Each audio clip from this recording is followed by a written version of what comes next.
नमस्कार, स्वागत है आपका हमारे चैनल में। मैं रानी गुप्ता आपके साथ। बड़ी खबर सामने आ रही है। आपको बता दें कि पेट्रोल और डीजल की बढ़ते हुए दामों में अब लगाम लग सकता है। ऐसी खबर निकल करके सामने आ रही है। कहा जा रहा है कि पेट्रोल और डीजल के बढ़ते हुए दामों के बीच इनमें कटौती देखी जा सकती है। दरअसल वित्त मंत्री निर्मला सीतारमण का एक ऐसा बयान सामने आया है जिसके बाद से लगातार लोगों के बीच में यह कौतूहल का विषय बना हुआ है, क्योंकि वित्त मंत्री ने यह सीधे तौर पर कहा है कि जो पेट्रोल, डीजल, कच्चे तेल और इसी के साथ ही विमान ईंधन होते हैं उनके टैक्सों की समीक्षा की जाएगी और इसके बाद इनके जो टैक्स है उनमें समीक्षा करके यह आधार बनाया जा सकता है और इनके दामों में कटौती भी की जा सकती है। इसी के साथ ही कहा जा रहा है कि जो बाहर से तेल और ईंधन आयात किए जाते हैं उनमें भी ये कटौती देखी जा सकती है। इसी के साथ ही आज से ही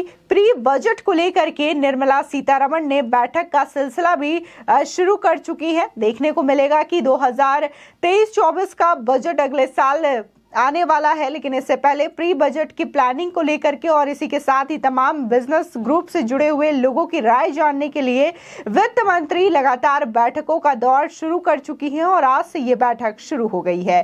पेट्रोल डीजल की बढ़ती महंगाई से परेशान लोगों के लिए राहत भरी खबर है। वित्त मंत्री निर्मला सीतारमण ने पेट्रोल डीजल की महंगाई को देखते हुए बड़ा ऐलान किया है, जिसके बाद अब हर 15 दिन में कच्चे तेल, डीजल, पेट्रोल और विमान ईंधन यानी कि एटीएफ पर लगाए गए नए टैक्स की समीक्षा होगी। दरअसल अंतर्राष्ट्रीय कीमतों को ध्यान में रखते हुए करों की समीक्षा हर पखवाड़े की जाएगी। इससे ईंधन की कीमतों की भी समीक्षा की जा सकेगी। आपको बता दें, वित्त मंत्री सीतारमण ने साफ तौर पर कहा है कि ये कहना मुश्किल वक्त है और वैश्विक स्तर पर तेल कीमतें बेलगाम हो चुकी हैं। उन्होंने साथ ही कहा कि हम निर्यात को हतोत्साहित नहीं करना चाहते, लेकिन घरेलू स्तर पर उसकी उपलब्धता बढ़ाना चाहते हैं। अगर तेल उपलब्ध नहीं होगा और निर्यात अप्रत्याशित लाभ के साथ होता रहेगा तो उसमें कम से कम कुछ हिस्सा अपने नागरिकों के लिए भी रखने की जरूरत होगी। सरकार ने पेट्रोल, डीजल और विमान ईंधन के निर्यात पर कर लगाने की घोषणा भी कर चुकी है। आपको बता दें कि पेट्रोल और एटीएफ के निर्यात पर 6 रुपए प्रति लीटर और डीजल के निर्यात पर 13 रुपए प्रति लीटर की दर से कर लगाया गया है। यह नया नियम 1 जुलाई से लागू हो सकता है। इसके अलावा ब्रिटेन की तरह स्थानीय स्तर पर उत्पादित कच्चे तेल पर भी कर लगाने की घोषणा की जा चुकी है। वहीं घरेलू स्तर पर उत्पादित कच्चे तेल पर 23,250 रुपए प्रति टन का कर लगाया गया है। साथ ही राजस्व सचिव तरुण बजाज ने कहा कि नया कर शेष इकाइयों पर भी लागू होगा, लेकिन उनके निर्यात को लेकर के पाबंदी नहीं होगी। इसके साथ ही रुपए की गिरावट पर वित्त मंत्री ने कहा है कि भारतीय रिजर्व बैंक और सरकार स्थिति पर नजर रख रही है। सरकार आयात पर रुपए के मूल्य के असर को लेकर पूरी तरीके से सचेत है। आपको बता दें, वहीं दूसरी ओर देखा जा रहा है कि अगले वित्त वर्ष को लेकर के बजट की तैयारियां शुरू हो चुकी है। इसी के तहत आज वित्त मंत्री निर्मला सीतारमण बजट पूर्व बैठकें शुरू करेंगी। सबसे पहले वित्त मंत्री उद्योग जगत के जानकारों और इंफ्रास्ट्रक्चर इंडस्ट्री के साथ जलवायु परिवर्तन क्षेत्र के एक्सपर्ट्स के साथ मुलाकात करेंगी।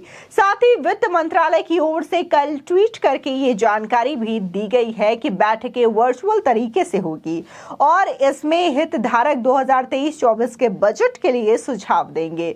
वित्त मंत्रालय ने एक ट्वीट में यह भी कहा है कि वित्त मंत्री निर्मला सीतारमण 2023 का बजट पूर्व विचार विमर्श सबसे पहले उद्योग जगत के अगुवाओं और अवसंरचना के तथा जलवायु परिवर्तन के विशेषज्ञों के साथ 2 समूहों में करेंगी। इसका आयोजन 21 नवंबर 2022 को होगा। वहीं जानकारी के मुताबिक 4 दिनों तक वित्त मंत्री की अलग अलग क्षेत्रों के जानकारों के साथ कुल 7 बैठकें होंगी।